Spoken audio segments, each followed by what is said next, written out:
नमस्कार, आप देख रहे हैं न्यूज वन इंडिया। मैं हूं आपके साथ पंकज यादव। हाथरस की घटना के 4 दिन बाद आज यानी कि 3 बड़े अपडेट आए हैं, जिसमें से पहला अपडेट यह है कि भगदड़ का मुख्य आरोपी मधुकर इस बार पुलिस की गिरफ्त में है। दूसरे अपडेट की अगर इस दौरान बात की जाए तो इसमें यह है कि हादसे के 4 दिन बाद सरकार इस दौरान साकार नारायण हरि उफ जो ये भोले बाबा हैं उनकी तरफ से पहला बयान सामने आया है, जहां पर विक्टिम कार्ड खेलने की कोशिश बाबा की तरफ से की गई है। वहीं तीसरा सबसे बड़ा अपडेट यह भी है कि इस बार कोई भी राजनीतिक प्रतिक्रिया अभी तक फिलहाल सामने नहीं आई थी, लेकिन मायावती की तरफ से यानी कि वीएसपी जो सुप्रीमो है मायावती की तरफ से ट्वीट किया गया और इस दौरान उनकी तरफ से राजनीतिक प्रतिक्रिया जो है वो सामने आई है और इस दौरान बाबा पर कार्रवाई की बात भी कही गई है। तो जिस तरीके से पक्ष यानी कि ये ट्वीट जो है मायावती का हम आपको बता रहे हैं, जहां पर इस ट्वीट में उन्होंने कहा है कि किसी भी तरीके से जो भी दोषी है उसको बख्शा नहीं जाएगा और उसको लेकर आज मायावती ने ट्वीट किया। ऐसे में क्योंकि वोट बैंक की राजनीति की अगर बात की जाए तो 21% दलितों को लेकर हमेशा से ही राजनीति बड़ी चरम पर रही है, उपचुनाव भी है। तो क्या ऐसे में जो राजनीतिक दल हैं क्या वो इस पर कुछ बोलने से इसीलिए पीछे हैं, इसी वजह से वो खुलकर सामने नहीं आ रहे हैं? क्योंकि चाहे हम अखिलेश यादव की बात कर ले या हम राहुल गांधी की बात कर ले, जब अखिलेश यादव से भी इस पर सवाल किया गया तो उन्होंने कहा कि इसे एक नई राजनीति का मोड़ मत दीजिए जब बाबा का नाम लिया गया। तो यानी कि वो भी पूरे साफ तरीके से पीछे हटते नजर आए। राहुल गांधी से भी जब इस पूरे मामले को लेकर कहा कि क्या बाबा पर एफआईआर दर्ज और इसको लेकर क्या कुछ मांग आपकी तरफ से, क्या कुछ ऐसा कहना चाहते हैं जिस वजह से बाबा पर कार्रवाई हो, इसको लेकर भी राहुल गांधी की तरफ से भी गोलमोल जवाब दिया गया। मायावती की तरफ से फिलहाल स्टार्टिंग में जब हमने शुरुआत में देखा था उनकी तरफ से बयान आया था, यानी कि ट्वीट उनकी तरफ से किया गया था, उस समय पर सभी को लेकर कहा था कि इस दौरान इस समय ये जो समय है वो राजनीति का नहीं बल्कि यहां पर जो लोग परेशान हैं, जो लोग घायल हैं उनके इलाज का और जिनकी घरों से ये मौतें हुई हैं उनको लेकर उनकी तरफ से बयान दिया गया कि ये समय राजनीति का नहीं बल्कि इससे उभरने का है। अब आखिरकार राजनीति की अगर बात करें तो मायावती की तरफ से ट्वीट आया जिसमें उन्होंने कहा है कि इस पर बाबा को लेकर कार्रवाई होनी चाहिए। वहीं आज बाबा की तरफ से बयान आया, लेकिन बाबा की तरफ से जो बयान आया है उसमें यह नहीं कहा गया है कि वो पूरे तरीके से सहयोग करेंगे, लेकिन हाँ इस दौरान सांत्वना देते हुए और तमाम बातों का जिक्र भले बाबा ने यहां पर किया है। लेकिन ऐसे में सवाल उठता है कि जिस आश्रम की बात की जा रही थी मैनपुरी का वही आश्रम जिसमें बाबा मौजूद है और वहां से लेटर भी जारी होता है, वहां से अगर बात करें तो वकील भी हायर किया जाता है। ऐसे में बाबा बाइट भी देते हैं यानी कि अपना बयान भी देते हैं, लेकिन बाबा तक पुलिस नहीं पहुंच पाती है। तो आखिरकार जिस तरीके से इस दौरान हाथरस में जो हादसा हुआ है उसको लेकर राजनीति की अगर बात की जाए तो वो भी कम नहीं हो रही है। ऐसे में सवाल उठता है कि आज जिस तरीके से सिर्फ मायावती ही क्यों बल्कि दूसरे दलों के बाबा पर इस दौरान बोलने से परहेज, यानी कि दूसरे दल भी जो हैं वो बाबा पर बोलने से परहेज क्यों कर रहे हैं, चाहे हम समाजवादी की पार्टी की बात कर ले या हम कांग्रेस की बात कर ले, आखिरकार मायावती। और देखिए इस दौरान सामने क्या कुछ आया, 3 दिन की लुका छुपी के बाद आखिरकार बाबा जो है अब वो सामने आया है। यानी कि इस दौरान आखिरकार 3 दिन तक की लुका छुपी का खेल चलता रहा।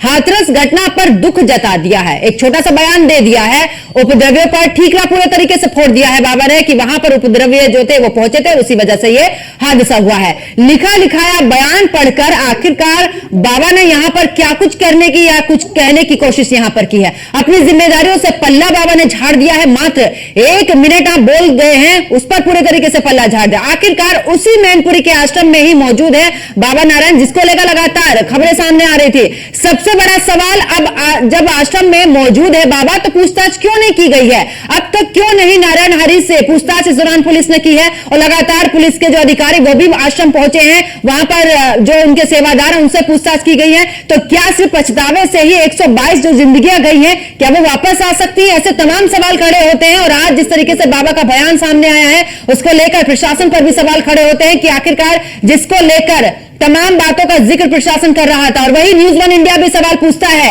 कि जब बाबा मैनपुरी आश्रम में ही था तो क्यों नहीं पूछताछ हुई है। इसके अलावा लिखी हुई स्क्रिप्ट पढ़कर क्या सफाई देने से बात बन जाएगी? इस दौरान जिनकी जान चली गई है क्या वो जान वापस आ सकती है? जब सत्संग में सुरक्षा सहित सारे इंतजाम बाबा के तो उपद्रवी कैसे घुसे हैं, इसकी जिम्मेदारी किसकी होगी? अगर मान भी ले कि उपद्रवी घुसे थे तो क्या यह बाबा के सुरक्षा तंत्र का यह फेलियर नहीं है? इस दौरान तो अपनी खुद की आर्मी के इस दौरान फेलियर की जवाबदेही है वो बाबा की नहीं बनती है क्या? ये तमाम सवाल न्यूज़ वन इंडिया पूछता है कि आखिरकार इतना बड़ा हादसा हो जाता है, इतने सारे लोगों की जान चली जाती है और बाबा मात्र कुछ मिनट के लिए यानी कि 1 मिनट से कम के लिए भी समय में आते हैं और अपनी बात कहते हैं, उपद्रवियों पर इस दौरान ठीकरा फोड़कर चले जाते हैं। तो क्या इस दौरान प्रशासन हाथ पर हाथ रख के बैठा है क्या? और आखिरकार बाबा को लेकर कोई भी कुछ भी बोलने को इस दौरान सामने तैयार नहीं है। चाहे इस दौरान सेवादारों से पूछताछ की जा रही है, आयोजक को इस दौरान गिरफ्त में लिया गया। देखिए, मायावती ने ट्वीट किया है, देश में गरीबों, दलितों और पीड़ितों आदि को अपनी गरीबी और अन्य सभी दुखों को दूर करने के लिए इस दौरान मायावती की तरफ से यह ट्वीट, और साथ ही आपको बता दें कि उन्होंने एक के बाद एक ये कई ट्वीट भी किए हैं जिसमें उन्होंने साफ तौर पर कहा कि हाथरस के भोले बाबा जैसे अनेकों और भी बाबाओं के अंधविश्वास और इसी के साथ में जो पाखंडवाद है उसके बहकावे में आकर अपने दुख और पीड़ा, यानी कि यहां पर मायावती ने सभी को जो बाबा है उनको लेकर कहा कि पीड़ाओं को और नहीं बढ़ावा इस दौरान देना चाहिए और यही सलाह उन्होंने भी दी है। तो बाबा नारायण हरि को लेकर यहां पर मायावती का यह ट्वीट है। देखिए, हाथरस कांड में बाबा भोले सहित अन्य जो भी दोषी हैं उनके खिलाफ सख्त से सख्त कार्रवाई होनी चाहिए। पहले ऐसी राजनेता मायावती सामने निकल कर आई हैं जिन्होंने बाबा के खिलाफ इस तरीके से बोला, बाकी अभी तक किसी भी राजनेता ने नहीं बोला है।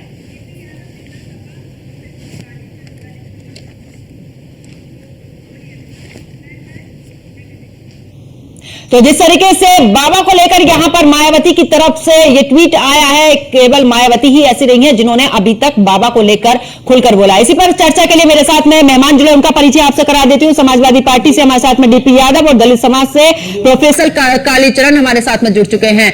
मैं शुरुआत करूंगी डीपी यादव जी, आप ही के साथ में। आखिरकार अखिलेश यादव जाते हैं वहां पर, जब उनसे सवाल किया जाता है मीडिया की तरफ से कि आखिरकार बाबा पे क्यों नहीं, तो कहते हैं अलग सी राजनीति क्यों। लेकिन मायावती ने तो इस बार बयान दिया, उन्होंने तो बोल दिया सीधे तौर पर कि अगर बाबा यहां पर हैं इस तरीके से आरोपी तो उनके खिलाफ सख्त से सख्त कार्रवाई की जाए।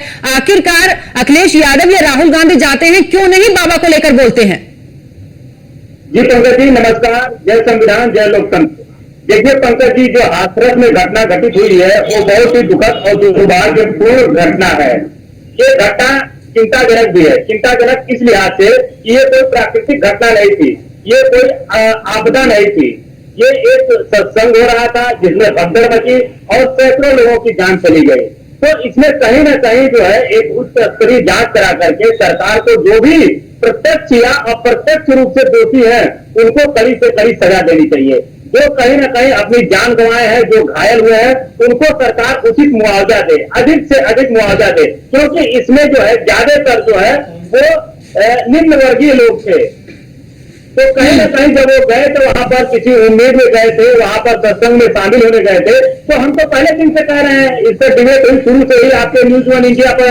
तो इसमें जो भी दोषी है, अब देखिए इसमें क्या निकल करके सामने आ रहा है कि जो सेवादार थे, जो इसके आयोजक थे, उन्होंने प्रशासन से अनुमति ली थी। तो प्रशासन अपना पल्ला झाड़ रहा है, लेकिन इस तरह से पल्ला झाड़ने से, अपना पल्ला झाड़ने से प्रशासन के कहीं ना कहीं जो उत्तरदायित्व है, जो कर्तव्य है, वो समाप्त नहीं हो जाते हैं। आखिर वहां पर जब लाखों लोगों की भीड़ के होने की उम्मीद थी तो प्रशासन ने वहां चाक चौबंद व्यवस्था क्यों नहीं की थी? वहां पर डीएम साहब का दौरा क्यों नहीं हुआ था? वहां पर एसपी साहब का दौरा क्यों नहीं हुआ था? वहां पर भीड़ को नियंत्रित करने के लिए योजना क्यों नहीं बनी थी? तो ये सब तमाम सवाल है जो कहीं न कहीं शासन, प्रशासन और भारतीय जनता पार्टी की सरकार को कटघरे में खड़ा करते हैं। हमारी शुरू से ये मांग रही है, जो भी दोषी हैं उनको बख्शा न जाए, जिससे भविष्य में इस प्रकार की घटनाओं की पुनरावृत्ति न हो। लेकिन यहाँ पर डीपी यादव जी, अगर मैं बात करूं तो क्या बाबा को लेकर एक बार भी आपकी तरफ से बयान आया है? क्योंकि आज मायावती ने ट्वीट करके साफ तौर पर बाबा का इस दौरान जिक्र किया। उन्होंने कहा है कि बाबा दोषी है तो कार्रवाई की जाए। आपकी तरफ से या राहुल गांधी की तरफ से, या मैं ये बीजेपी की तरफ से भी कहती हूं, सरकार की तरफ से भी, आखिरकार बाबा का नाम क्यों नहीं लिया गया है? क्योंकि आयोजन तो उनके सत्संग का था ना डीपी यादव जी, आयोजन उनके सत्संग का था। बिल्कुल, हम तो ये शुरू से ही मांग कर रहे हैं कि इसमें जो भी दोषी लोग हैं उनके ऊपर एफआईआर दर्ज करके उनको कड़ी से कड़ी सजा दी जाए, जिससे इस प्रकार के कहीं न कहीं जो घटनाएं हैं उसकी भविष्य में पुनरावृत्ति ना हो। ये शुरू से हम कह रहे हैं। अब हम कैसे बता दें कि कौन दोषी है कौन दोषी नहीं है? ये तो सरकार का काम है ना। सरकार पहले ही फेल हो चुकी है। सरकार ने वहां पर अगर 451 व्यवस्था की होती तो निश्चित रूप से इस प्रकार की घटना घटित नहीं हुई होती, भगदड़ नहीं बची हुई। आप ये बताइए कि वहां पर क्या सुरक्षा मानकों का पालन किया गया था? क्यों नहीं पालन किया गया?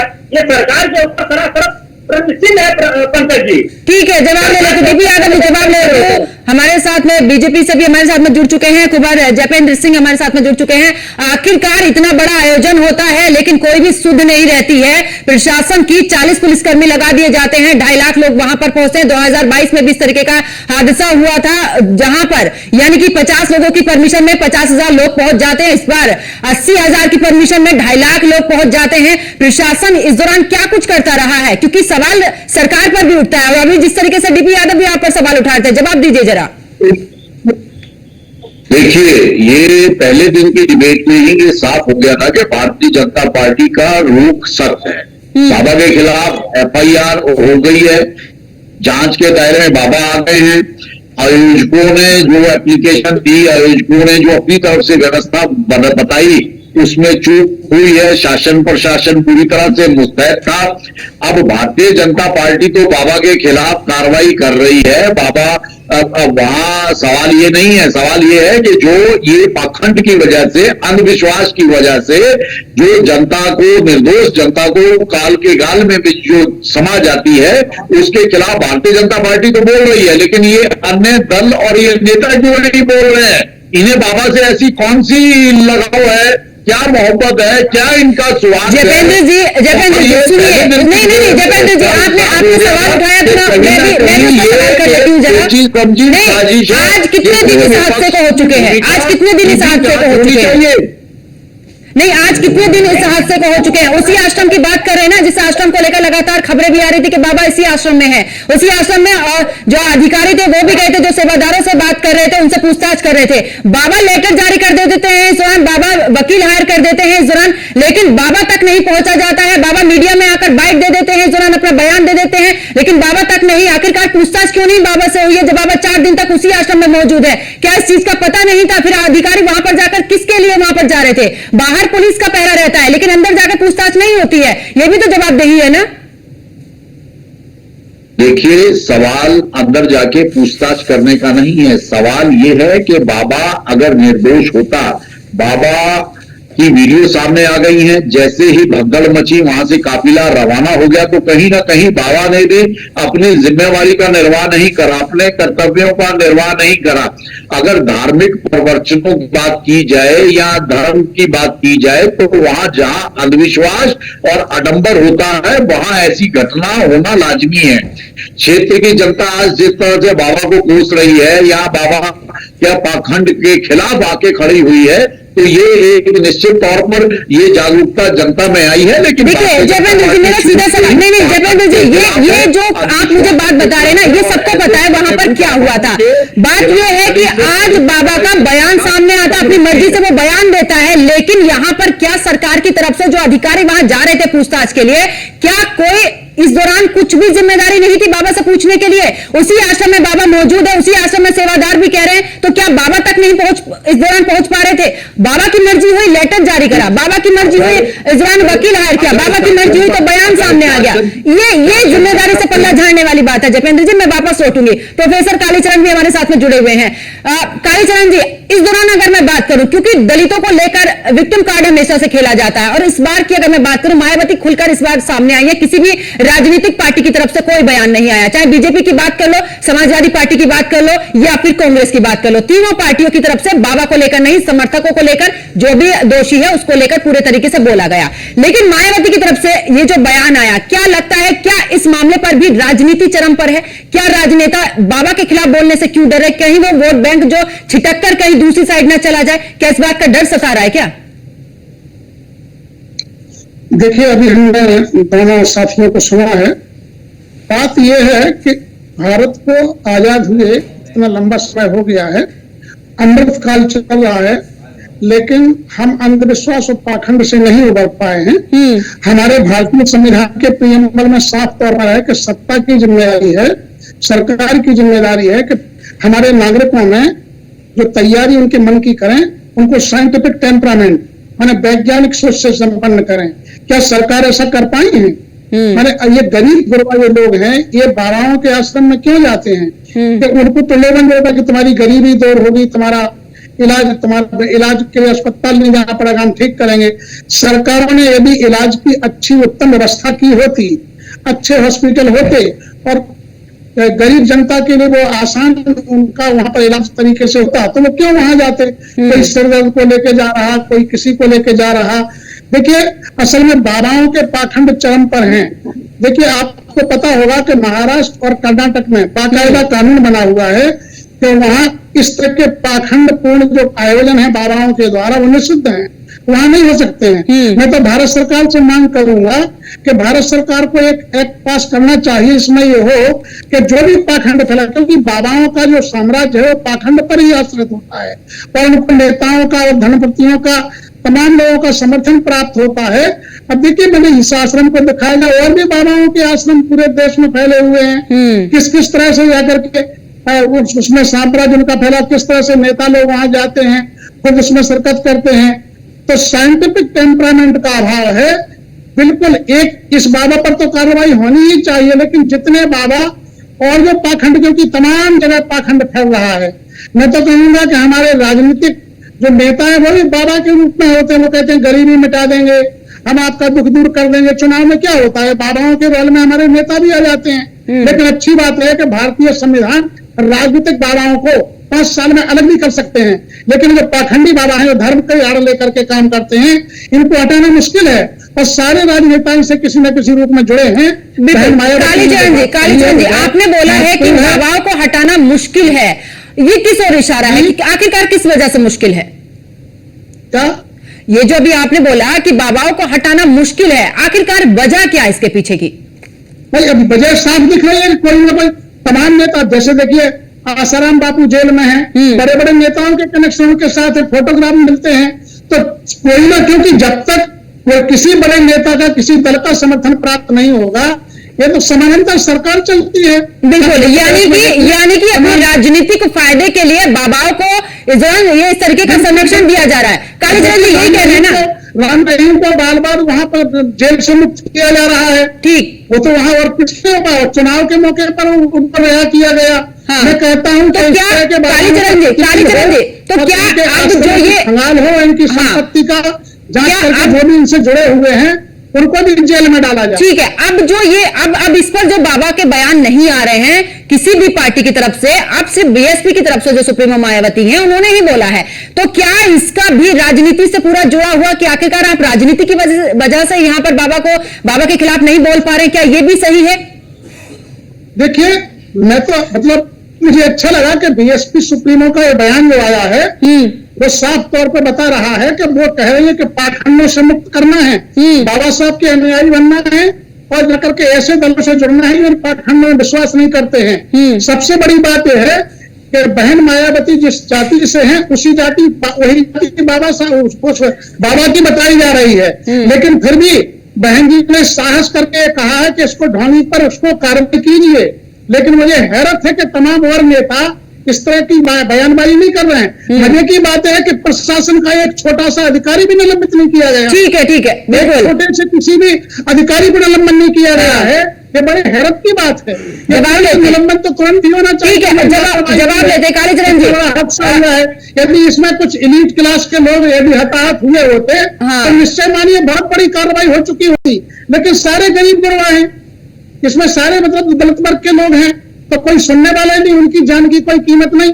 पार्लियामेंट जब चल रही थी वो माननीय प्रधानमंत्री जवाब ले लेते, समय कम है बिल्कुल में। देवेंद्र जी, सरकार आपकी है, जरा जवाब दीजिए। ठीक है कालीचरण जी, जल्दी से जवाब दीजिए। देखिए, सवाल जात पात का नहीं है, सवाल है देश को, देश की भोली भाली जनता को आडंबर और अंधविश्वास से बाहर निकालने का। और भारतीय जनता पार्टी हमेशा से इसके पक्ष में रही है कि आडंबर रहित, अंधविश्वास रहित समाज होना चाहिए और इन अंधविश्वासी और आडंबर वाले बाबाओं से देश को मुक्ति मिलनी चाहिए। और 2014 के बाद से जिस तरह से इनके राज खुल रहे हैं, गिरफ्तारियां हो रही हैं, लोग इनके खिलाफ कटे हुए हैं। जतेंद्र जी, 2022 में भी यही बाबा रैना आगरा में 2022 में भी 50 की परमिशन लेकर 50,000 लोग पहुंच गए। कैसी बात कर रहे हैं आप? और फिर से वैसे ही इसी वजह से हादसा हुआ। 80,000 की जगह 2.5 लाख लोग पहुंच जाते हैं और पता कुछ नहीं होता है प्रशासन को। फिर आप कहते हैं कि दीदी आप सुनिए तो, आप हमारा वक्तव्य तो पूरा होने नहीं दे रहे हैं, आप सुनिए तो सही। 2014 से पहले इस देश में इन पखंडी बाबाओं के खिलाफ कोई कार्रवाई नहीं होती थी। इन्हें फलने फूलने का पूरी तरह से मौका दिया जाता था, सरकारी संरक्षण में इनके कार्यक्रम चलते थे। लेकिन आज ऐसा नहीं है। आज भारतीय जनता पार्टी के शासन में आज इनके पखंड और आडंबर का पर्दाफाश हो रहा है, जनता जागरूक हो रही है। हाँ, थोड़ा समय लग रहा है और निश्चित तौर पर इनके सार्वजनिक कार्यक्रम ठीक है जतेंद्र जी, आपके बिल्कुल समय लगेगा। आखिरकार मेरे पास समय कम है, तो चर्चा को फिलहाल मुझे यहीं पर रखना होगा। आप सभी मेरे साथ में जुड़े, आप सभी का बहुत बहुत शुक्रिया। लेकिन सवाल यही उठता है कि हाथरस कांड पर जिस तरीके से मायावती का बयान सामने आया, उन्होंने ट्वीट किया है, तो क्या बाकी की जो राजनीतिक पार्टियां हैं बाबा पर आखिरकार बोलने से क्यों डर रही हैं? क्या यहां पर वोट बैंक की राजनीति की वजह से कोई यहां पर बोलना नहीं चाहता? क्योंकि उत्तर प्रदेश में उपचुनाव भी होने हैं और ऐसे में 2027 में चुनाव भी है। तो क्या यहां पर वोट बैंक की राजनीति की वजह से कोई भी यहां पर बाबा को कटघरे में खड़ा नहीं करना चाहता है? जांच की बात तो सब कर रहे हैं, बाबा अपनी मर्जी से हर एक काम कर रहे हैं, बाबा अपनी मर्जी से लेटर जारी कर रहे हैं, बाबा अपनी मर्जी से वकील हायर कर रहे हैं और बाबा अपनी मर्जी से मीडिया के सामने आकर अपना बयान भी दे रहे हैं। लेकिन उसी अगर आश्रम की बात की जाए तो लेकिन उस आश्रम में अधिकारी जा रहे हैं लेकिन बाबा तक नहीं पहुंच पा रहे हैं। ऐसे में कई सवाल खड़े होते हैं, चाहे सरकार हो, चाहे इस दौरान विपक्षी नेता हो या फिर इस दौरान प्रशासन हो। आखिरकार उन लोगों को न्याय कब मिलेगा जो कि 122 इस दौरान काल के मुंह में समा चुके हैं। मेरे साथ फिलहाल इतना ही। आप देख रहे हैं न्यूज़ 1 इंडिया। नमस्कार।